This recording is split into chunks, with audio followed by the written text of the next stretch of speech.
വ്യാപ്തിയുടെ കാര്യത്തിൽ അതിനെ ആകാശവുമായി താരതമ്യം ചെയ്യുന്നു എന്നുള്ളതല്ലാതെ ഈ ബ്രഹ്മം എന്ന് പറയുന്നത് ആകാശമല്ല. കാരണം ആകാശം സൃഷ്ടിക്കപ്പെട്ടതാണ്.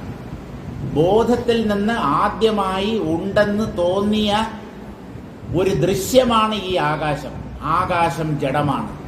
ഈ ആത്മാവ് ഒരിക്കലും ജഡമല്ല. അത് നിർമ്മലമായ പരമാകാശമാണ്. ആകാശം പൊള്ളയാണ്, ബ്രഹ്മം ഇടതൂർന്നതാണ്, സാന്ദ്രമാണ്. എന്നാലും ഇത് അനന്തമായി വ്യാപിച്ചു കിടക്കുന്നു. എല്ലാ പദാർത്ഥങ്ങളുടെയും അകത്തും പുറത്തും വ്യാപിച്ചിരിക്കുന്നു എന്നുള്ളതിനെ സൂചിപ്പിക്കാൻ വേണ്ടി ബ്രഹ്മത്തെ ആകാശവുമായി താരതമ്യം ചെയ്തിരിക്കുന്നു. ബ്രഹ്മാകാശം അല്ലെങ്കിൽ ബോധാകാശം എന്നൊക്കെ പറയുന്നു. അങ്ങനെയുള്ള ഒരു തത്വമാണ്